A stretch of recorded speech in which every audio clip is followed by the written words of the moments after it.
Hello friends, read test series में आपका एक बार फिर से स्वागत है। आपके मनोविज्ञान के पिछले प्रश्न पत्र का हल लेकर हम हाजिर हैं। उम्मीद करती हूँ टेस्ट अच्छा गया होगा। चलिए देखते हैं 30 में से किसके कितने नंबर आते हैं। हमारा पहला प्रश्न, निम्न में से कौन सी पूर्व संक्रियात्मक अवस्था बच्चों की विशेषता को बताती है? विचारों की अनुत्क्रमणीयता, वर्तुल प्रतिक्रिया, लक्ष्य निर्देशित व्यवहार, विलंबित अनुकरण। देखिए, इसमें आपको ऑप्शन को ध्यान से देखना है। इसने यहाँ पर पूर्व संक्रियात्मक अवस्था के बारे में बोला है, तो हमें जो हमारे ऑप्शंस हैं उनको पढ़ते जाना है और काटते हुए चलना है। अब जैसे लास्ट देखें, विलंबित अनुकरण, नहीं ये तो लग नहीं रहा। लक्ष्य निर्देशित व्यवहार, तो पूर्व संक्रियात्मक अवस्था हमारी होती है 2 से 7 वर्ष, तो इसमें वो लक्ष्य निर्देशित व्यवहार नहीं करता, ये भी कट गया। वर्तुल प्रक्रिया जो है वो बच्चे शैशवावस्था में करते हैं, तो ये भी नहीं। तो हमारा आंसर होगा ए, विचारों की अनुत्क्रमणीयता। बच्चा घर से मंदिर तक तो जाता है, लेकिन मंदिर से घर का रास्ता उसको लगता है कि कुछ और होगा, वो वापस वो रास्ता याद नहीं रख पाता या उसे नहीं दोहरा पाता। ठीक है, हमारा अगला प्रश्न, अधिगम है। जो कुछ हम जानते हैं वह सब अधिगम किया हुआ है। हो सकता है, आप डॉट लगा दीजिए। व्यवहार, ज्ञान और कौशल पर तुलनात्मक स्थायी प्रभाव है, ये भी हो सकता है अधिगम। अच्छा, प्रत्यक्ष रूप से अवलोकन और मापन योग्य है, ऐसा तो कुछ खास नहीं कह सकते हम अधिगम के लिए, तो ये तो मेरे हिसाब से नहीं होगा। विशिष्ट आयु स्तर तक सीमित है, ये तो बिल्कुल भी नहीं। तो हमारे बचे पहला और दूसरा दो ऑप्शन, तो इन दो ऑप्शन में से कौन सा बेस्ट होगा ये देख, जिस ऐसा आंसर देखना है जिस अपने आप में बाकी सारे समाये हों। बाकी जो हमें लगता है कि भाई ये भी सही होगा, ये भी सही होगा, तो वो सब उसके अंदर इंक्लूड होने चाहिए। तो ऐसा आंसर है हमारा 2 कि अधिगम व्यवहार, ज्ञान और कौशल पर तुलनात्मक स्थायी प्रभाव है। ठीक है, अगला तीसरा क्वेश्चन बहुत अच्छा प्रश्न है। शंकु का पृष्ठीय क्षेत्रफल ज्ञात करना सीखने के बाद एक बालक शंकु आकार तंबू बनाने के लिए आवश्यक कपड़े का मापन ज्ञात करने में समर्थ होता है। अच्छा, अब ये कह रहा है कि एक बच्चा शंकु का पृष्ठीय क्षेत्रफल ज्ञात करना सीख गया और अब वो रियल लाइफ में शंकु के आकार का कपड़ा जो है उसका मापन ज्ञात कर सकता है।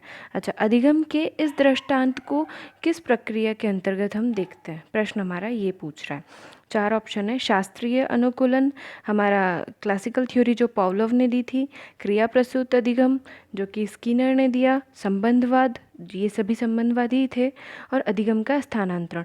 तो देखिए, अब इन्होंने जो हमें प्रयोग किए, तो उन प्रयोगों के आधार पर हमने काफ़ी कुछ कंक्लूज़न अपने माइंड में देखा, तो हमें साफ साफ लगता है कि पहला और दूसरा तो नहीं है।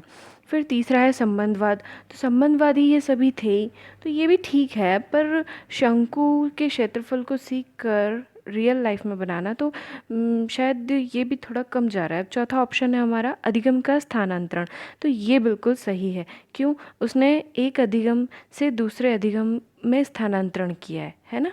तो यहीं पे हमारा आंसर होगा। 4th क्वेश्चन, निम्न में से कौन से अधिगम सिद्धांत में उद्दीपक उद्दीपक के बीच साहचर्य होता है? मतलब दोनों तरफ उद्दीपक हैं। अच्छा, प्रेक्षणात्मक अधिगम कहीं सुना हुआ तो नहीं लग रहा। प्राचीन अनुबंधन, हमारे पॉवलोव ने दिया था क्लासिकल थ्योरी। क्रिया प्रसूत अनुबंधन, स्किनर वाला। व्यक्त अधिगम, ये भी हमने कहीं नहीं सुना। अच्छा, प्राचीन वाला पॉवलोव है और क्रिया प्रसूत का ये है। स्किनर ने जो दिया था वो तो था आरएस थ्योरी, और हमारा प्राचीन अनुबंधन पॉवलोव ने दिया था, उसमें क्या होता था थोड़ा याद करके देखें तो क्या था, वो भोजन देता था और लार आती थी, है ना? भोजन एक उद्दीपक होता था, लार दूसरा हमारा उद्दीपक होता था। तो फिर उसने घंटी बजाकर लार देना शुरू कर दिया, तो ये दोनों ही तरफ क्या चल रहा है? उद्दीपक। तो उद्दीपक से उद्दीपक के बीच साहचर्य कहाँ हो रहा है? प्राचीन अनुबंधन में। अगला क्वेश्चन, बाह्य आभास के आधार पर व्यक्तित्व का वर्णन कहा जाता है। अच्छा, यहाँ बाहरी आभास की बात की जा रही है, तो बाहरी आभास के माइंड में पॉइंट रखते हुए हम ऑप्शन पढ़ेंगे। पहला, गहन दृष्टिकोण। अब किसी का गहनता से आप वर्णन कैसे करोगे? उसके अंदर उतरना पड़ेगा, तो बाहरी आभास पर आप नहीं जा सकते, ये नहीं है। सतही हो सकता है। प्रेक्षणात्मक दृष्टिकोण, ये थोड़ा थोड़ा ठीक है, पर एग्जैक्ट कौन सा लग रहा है यहाँ पर? सतही, तो ये हमारा सही आंसर होगा। सीखना विकास की एक प्रक्रिया है, यह कथन किसका है? अच्छा, ये बहुत फेमस स्टेटमेंट है, हमें पढ़ते पढ़ते ही याद हो चुका है, इसलिए मैं इसका कोई ट्रिक भी बताना सोचती हूँ कि आप लोगों को वैसे ही रट गया। ये हमारे वुडवर्थ हैं, ठीक है। इसके बाद है, किसके अनुसार प्रेरणा सीखने के लिए राजमार्ग है? इसका मेरा एक सिंपल सा ट्रिक होता है कि राजमार्ग है, किसी भी मार्ग पर कौन चलता है? इंसान, नर नर चलता है ना, तो नर से मैं याद रख लेती हूँ स्कीनर, तो इसका आंसर है हमारा स्कीनर। अस्वाभाविक, अगला प्रश्न, अस्वाभाविक उत्तेजक के प्रति स्वाभाविक उत्तेजक के समान होने वाली प्रतिक्रिया को कहते हैं। अब देखिए, अभी थोड़ी देर पहले ही मैंने बताया था अस्वाभाविक उत्तेजक कौन था? घंटी। स्वाभाविक उत्तेजक हमारे भोजन और ये सब है ना। तो इसका रिलेशन हमारे कहाँ था? पॉवलोव के वहाँ पर। और ये क्या कर रहे थे हम? अच्छा, ऑप्शन क्या है हमारे? अस्वाभाविक प्रतिक्रिया, ठीक है। फिर संबद्ध प्रतिक्रिया, अनुकूलित प्रतिक्रिया, ये बेटर है और उपयुक्त दोनों। तो हमारा जो सेकंड नंबर का आंसर है, पहला आंसर उसमें पूरा समाहित है, तो हमें पहली बात तो ये, लेकिन अब ये दोनों वाला ऑप्शन हमें कंफ्यूज कर रहा है, तो हमें यहाँ कंफ्यूज नहीं होना है। सेकंड ऑप्शन हमारा आंसर होगा। क्यों? क्योंकि ऊपर जो है वो अस्वाभाविक उत्तेजक है, उसके प्रति कहा गया, ना कि किसी अस्वाभाविक क्रिया जिसकी हम कहें कि अस्वाभाविक प्रतिक्रिया मिली है ना। तो हमारा आंसर होगा सेकंड। नेक्स्ट, सीखने की विशेषता है। सीखना एक परिवर्तन है, सही है। सीखना सार्वभौमिक है, ये भी सही है। सीखना उद्देश्यपूर्ण है, ये भी सही है। और उपरोक्त सभी, तो हमारा आंसर होगा डी। सर्वप्रथम सीखने के सिद्धांत की खोज किसने की थी? हाँ, ये बड़ा इंटरेस्टिंग क्वेश्चन है। हमारे चारों ऑप्शन पॉवलोव, हल, थॉर्नडाइक और कॉहलर। अब हम अगर ध्यान से देखें, देखिए हमें जितने भी हमारे मनोवैज्ञानिक हैं उन सभी का एक ईयर तो याद रखना ही है, जिस ईयर में उन्होंने फेम प्राप्त की थी या फिर उस ईयर में उनके सिद्धांत आए थे, जो भी। अब पावलोव की बात करें तो 1904 में उनको नोबेल मिला था, तो 1904 हमें याद रहना चाहिए। हल की बात करें तो 1915 में उनकी थ्योरी आई थी। कॉलर की बात करें तो 1920, हालांकि 1913 से 18 था, पर 1920 में कॉलर को पहचान मिली थी। और थॉर्नडाइक की बात करें तो 1898 में ही थॉर्नडाइक जो है वो अपनी पीएचडी में, उनका शीर्षक था एनिमल इंटेलिजेंस। उस एनिमल इंटेलिजेंस में उन्होंने ही सीखने के सिद्धांत का प्रतिपादन कर दिया था। तो ये काफ़ी डीप बात है, काफ़ी कम लोग जानते हैं। तो ये हमारा आंसर होगा थॉर्नडाइक, क्योंकि सबसे पहले जो है सीखने के सिद्धांत की खोज थॉर्नडाइक ने की। ठीक है। नेक्स्ट, बीएफ स्किनर का अधिगम सिद्धांत मुख्यतः प्रयोगशाला प्रयोगों पर आधारित था, जबकि हल का सिद्धांत किस पर आधारित था? ओके, ये कह रहा है कि स्किनर ने तो प्रयोगशाला पर बेस्ड किया, लेकिन हल ने किसके किए? हल के जो सिद्धांत है वो काफ़ी इंटरेस्टिंग है। आप उस सिद्धांत का नाम, जितने भी नाम हैं हमारे उस सिद्धांत के, आप अगर ध्यान से पढ़ेंगे तो वो सभी सिद्धांतों के जो नाम हैं वो किसी न किसी गणितीय शब्द से जुड़े हैं। ये आप एक बार फिर से पूरी हल की थ्योरी पढ़िएगा, मैं बोलूँगी तो वीडियो में टाइम कम पड़ जाएगा। तो आप देख सकते हैं इन चारों ऑप्शन में हमारा फोर्थ ऑप्शन जो है वो गणितीय गणनाओं पर लिखा है। तो हल की थ्योरी पर ये बहुत सिंपल सा हिंट है याद रखने के लिए कि इसके जितने भी नाम हैं, एग्ज़ाम में भी अगर हल की थ्योरी के कोई नाम दे दिया जाए और हमें लगे ये नाम किस थ्योरी का है, तो हम इसको इस हिंट से याद रख सकते हैं। ठीक है। गेस्टाल्टवादियों ने किस पर विशेष बल दिया? गेस्टाल्टवादी, समग्रवादी। ठीक है, चार ऑप्शन है, अभ्यास, पुरस्कार, संवेग या प्रत्यक्षीकरण।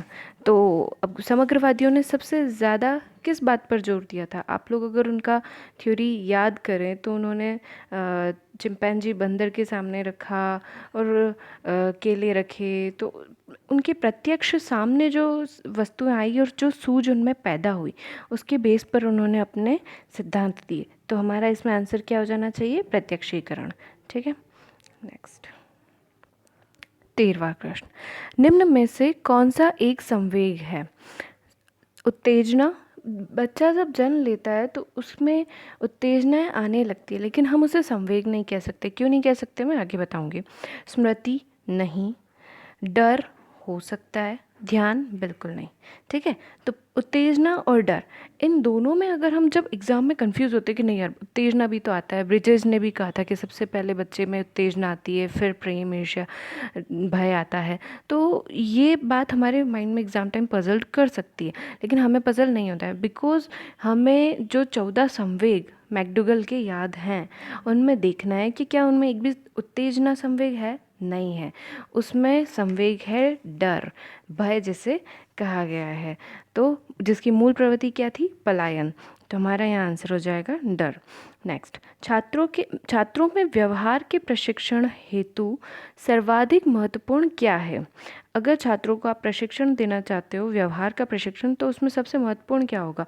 प्रशंसा, दंड, पुरस्कार या सही व्यवहार का प्रस्तुतिकरण। अब सिंपल सी बात है, आप उनके व्यवहार का ही प्रशिक्षण करना चाहते हो, ना कि उनका सर्वांगीण प्रशिक्षण है या पूरा, तो हम पुरस्कार या दंड के बारे में, प्रशंसा के बारे में भी सोचें। दंड तो हमारे डिक्शनरी में काफ़ी कम आता है, तो हम इनके बारे में सोच सकते हैं, लेकिन यहाँ पर्टिकुलर आप देखिए व्यवहार के प्रशिक्षण की बात की तो हमारा आंसर होगा सही व्यवहार का प्रस्तुतिकरण। ठीक है, नेक्स्ट क्वेश्चन, अधिगम आदतें, ज्ञान एवं अभिवृत्तियों को अर्जित करना है, ये जो कथन है वो हमें किसने कहा है? ये बहुत फेमस कथन है और सबको लगभग याद है, रटा हुआ ही है, तो ये हमारे क्रो एंड क्रो ने कहा है। ठीक है, नेक्स्ट, अधिगम का मुख्य चालक होता है अभिप्रेरणा, शिक्षण विधि, पाठ्य पुस्तकें या सहपाठी। तो इसमें हमारा सिंपल है, सबको समझ में आ रहा है, यहाँ पे हमारा आंसर है अभिप्रेरणा। हम करके सीखते हैं, ये किसने कहा था? अच्छा, सिंपल सा है, 4 ऑप्शन है, योकम, सिम्पसन, डॉक्टर मैसर, कॉलसैनिक।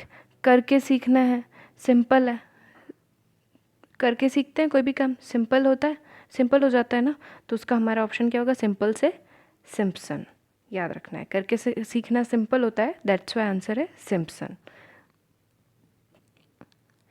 अधिगम स्थानांतरण सर्वाधिक होता है समान परिस्थितियों में, असमान परिस्थितियों में, दोनों में। अब यहाँ अधिगम के स्थानांतरण की बात हुई है, तो एक जगह से दूसरी जगह पर जब स्थानांतरण होता है तो वो एक जैसी चीज़ों में ही होता है, जैसा हम एक कॉमन सेंस में भी सोचते हैं, है ना, तो ये ए सबसे ज़्यादा जो है वो समान परिस्थितियों में होता है।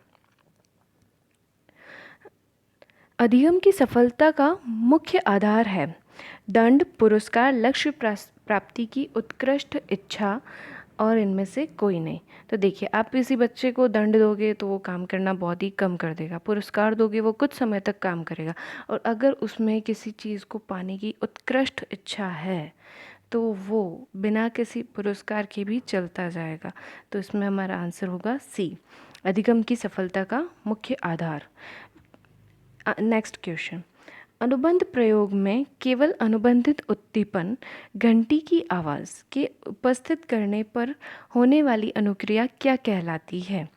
अच्छा, 4 ऑप्शन, संबंधित अनुक्रिया, अनुबंधित अनुक्रिया, अव्यक्त और उपरोक्त सभी। अच्छा, ये अव्यक्त जैसा तो कुछ लगता नहीं है, उपरोक्त सभी भी मुझे नहीं लगता। क्यों नहीं लगता भाई? संबंधित अनुक्रिया और अनुबंधित अनुक्रिया दोनों ही अलग अलग है, तो आप सभी तो कह ही नहीं, और जैसे एक कट गया है तो सभी का तो ऑप्शन वैसे ही कट जाता है। अब बचे संबंधित और अनुबंधित। अब यहाँ एक सिंपल सा, अगर आपको दिमाग भी नहीं लगाना है तो याद रखने का है कि भाई घंटी बजाना, पॉवलोव ने जो सिद्धांत दिया उसमें अनुबंधित अनुक्रिया का सिद्धांत था, इसलिए हमारा आंसर भी क्या हो जाता है? बी। इसमें ज़्यादा सोचने वाला कुछ था ही नहीं, कॉन्सेप्ट बहुत है पर इतनी ज़रूरत नहीं है सोचने की। नेक्स्ट, बुरी आदतों को सुधारा जा सकता है डांट डपट कर, दोषारोपण द्वारा, अनुबंधन द्वारा, इनमें से सभी। तो देखिए, डांट डपट कर तो कोई बुरी आदतें ज़्यादा दिन तक, थोड़े दिन तक सुधर जाती है, हो सकता है वो वापस करे। दोषारोपण बिल्कुल भी पॉसिबल नहीं है। अच्छा, डांट के तो एक बार थोड़ा बहुत पॉसिबल है, दोषारोपण पे तो बिल्कुल नहीं है, तो सभी वाला ऑप्शन भी कट जाता है। अनुबंध द्वारा, तो हमने जितनी भी थ्योरीज पढ़ी है संबंधवाद की, वो सभी यही कहती हैं कि अनुबंध द्वारा हम किसी की भी बुरी आदतों को सुधार सकते हैं, तो हमारा यहाँ आंसर हो जाएगा सी। निम्न में से कौन सी एक पूर्व संक्रियात्मक विचार की एक सीमा नहीं है? यहाँ पूर्व संक्रियात्मक की बात की है, वही 2 से 7, तो अनुत्क्रमणीयता, ध्यान केंद्रित करने की प्रवृत्ति अब यहाँ नहीं बोला है ना, एग्ज़ाम में आपको ये चीज़ अंडरलाइन कर लेनी है कि नहीं कहा है तो हमें नहीं देखना है। अब जैसे आप कहोगे अनुत्क्रमणिता होती है, देखा और सीधे राइट कर दिया, वो गलत हो गया क्योंकि यहाँ तो नहीं बोला है। ध्यान केंद्रित करने की प्रवृत्ति, इस पर थोड़ा सा डाउट है क्योंकि इस एज में बच्चे कहाँ ध्यान प्रवृत्ति केंद्रित करेंगे। अच्छा, प्रतीकात्मक विचार का विकास, हाँ ये तो सही है। और अहम मान्यता, ये भी थोड़ा सा डाउट लग रहा है।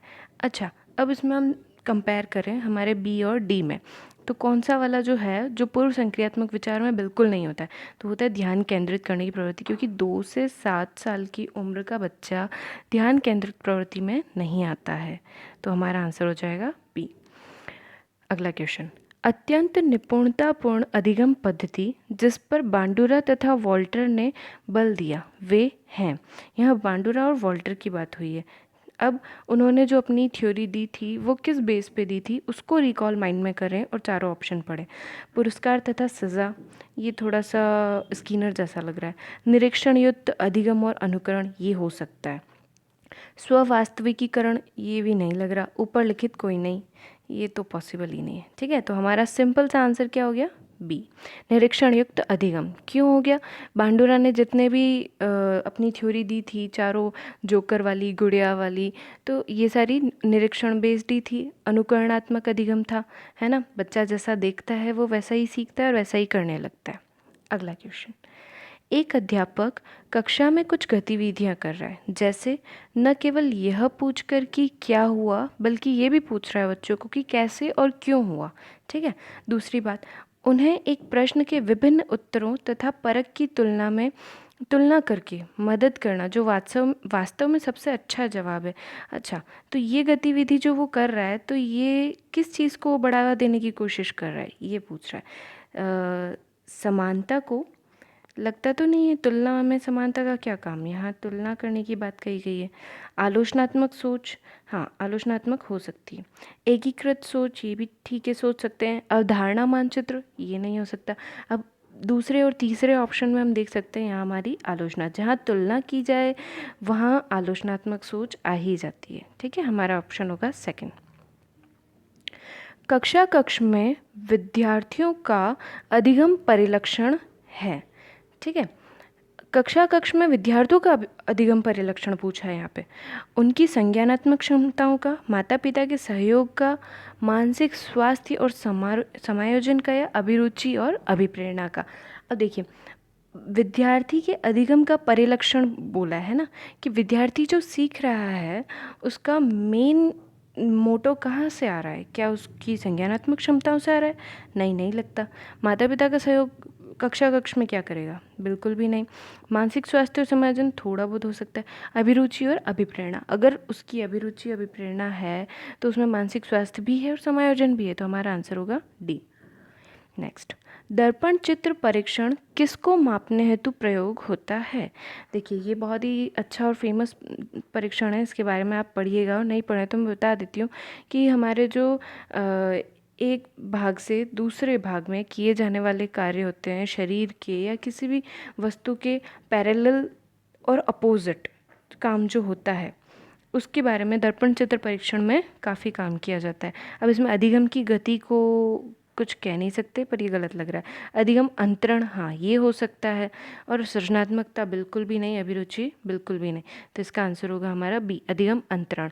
ये आपका थोड़ा बहुत जो द्विपार्श्विक अंतरण है हमने पढ़ा हुआ है, आप उससे रिलेट करके पढ़ें, ये बहुत ही ईजी है। नेक्स्ट, समस्या के अचानक समाधान की वकालत करने वाला सिद्धांत कौन सा है। अब कोई भी समस्या आई और अचानक आपके सामने उसका समाधान पूछा जा रहा है, आप आ ही जाता है, तो कैसे आता है वो आपके माइंड में।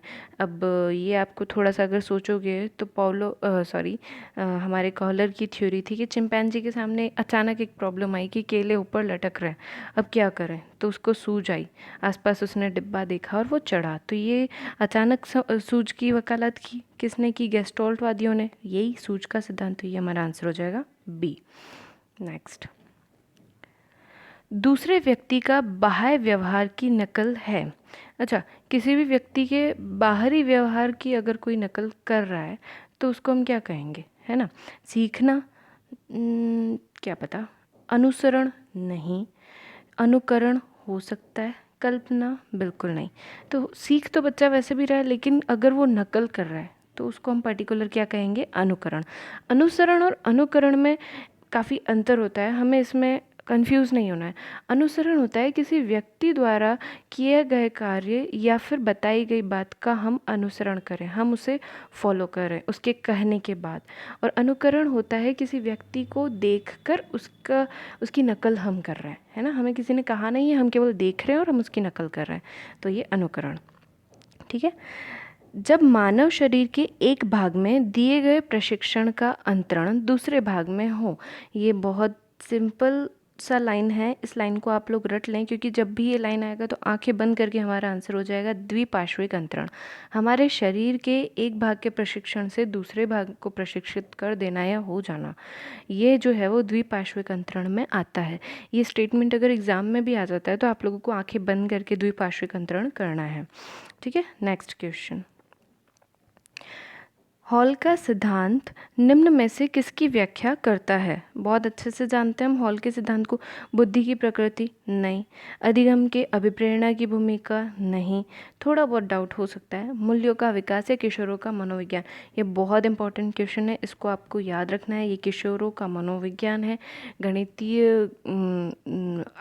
गणितीय गणनाओं पर बेस्ड है और किशोर मनोविज्ञान को बहुत अच्छे से ये एक्सप्लेन करता है। ठीक है। तो हॉल के सिद्धांत का हमें ये याद रखना है। ठीक है। आपके 30 क्वेश्चन हो चुके हैं, उम्मीद करती हूँ कि 30 में से 30 आए होंगे काफ़ी लोगों के, और जो एक्सप्लेनेशन है, जो डाउट्स क्लियर हुए होंगे उससे। और वीडियो पसंद आए तो आप लाइक कीजिए, शेयर कीजिए, बेल आइकन प्रेस करके हमें सब्सक्राइब कीजिए। धन्यवाद।